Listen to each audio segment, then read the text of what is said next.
Hey guys, Drake here with my next session of Starmade tutorials. The way I intend to go over these systems is simple. I'm going to show you how to set them up, then I'm going to show you what they actually do used as a defensive system. We're going to be going over effects systems. I'll be covering also what they do when used as slaves in weapon systems, but that'll be covered in my next episode. This episode will be broken into 3 parts. In this video, we'll be going over piercing effect systems, punch-through effect systems, and explosive effect systems. So, piercing effect systems. Basically, when used defensively, they'll increase the amount of damage absorbed by armor. Their maximum bonus is 25%, which means out of your entire ship's armor, you basically are going to get a 25% bonus when you're using these to their maximum capacity, which their max capacity is you need to have 1 piercing effect module per 180 blocks on your ship. So it's a 0.56% ship to module ratio needed. They use 10 energy a second per module.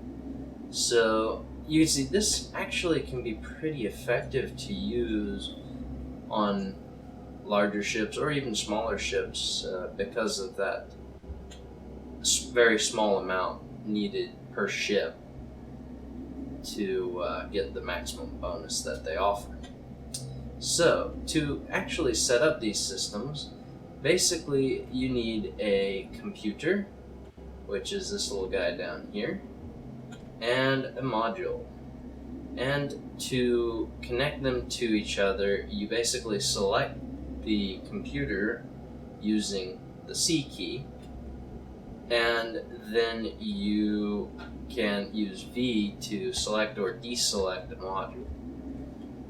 And as you can see, I've already got all of these modules connected. This is more or less just for illustrative purposes, so they're pretty much all in cubes, even though this is way more than I need to get the maximum bonus out of it. Some of them are less than I need to get the maximum bonus out of it for this ship, but this is just a ship used for illustration purposes anyway. So, that is it for the piercing effect system. Then we have the punch-through effect, which when used defensively is going to reduce the armor HP loss upon taking a hit. So whenever you take a hit, you're going to lose less when you have these. It's the same maximum cap, same energy per second, and the same percentage of blocks to get the maximum bonus. Explosive effect modules. These guys, when used defensively, will prevent one ship from being influenced by movement damage of weapons equipped with push or pull effects. So, if you have the maximum ship per module percentage needed to get the bonus, which is you need 1 of them per 40 blocks on the ship, or 2.5% of your ship blocks need to be of these modules. Basically, what they're going to do is they're going to allow you to not be affected by push and pull weapons. So there are weapon systems that can be created out there that use a push effect or a pull effect, and they do exactly what it sounds like they should do. The push effect pushes your ship away from the weapon that's being fired at you, and the pull effect pulls your ship towards the weapon being fired at you. Both can be effective in weapon systems.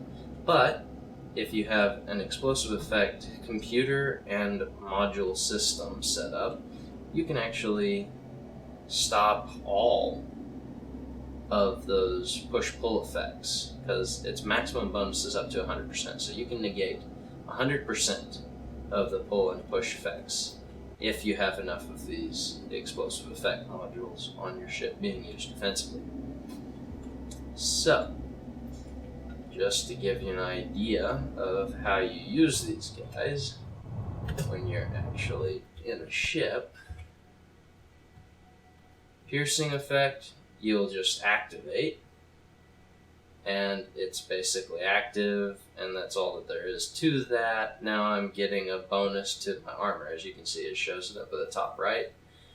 Something is affecting your armor HP absorption bonus, and it's a maximum of 25% because I have enough of the modules to get the full maximum effect from it for this system. So, punch through effect.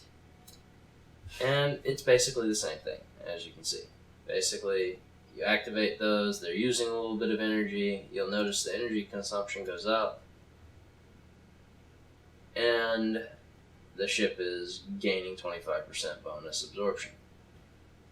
So, that's those two. Then we've got explosive effect, which when activated, as you can see, I don't have enough to have a 100% effect efficiency on that one. So I would need more blocks with the explosive effect modules to get the full effect for moment effect protection. And that's pretty much all that there is to those ones. Thanks for watching this part of the effect system tutorial. I hope it helps you succeed in your future Starmade endeavors. The next part will go over stop effect systems, EMP effect systems, and push effect systems.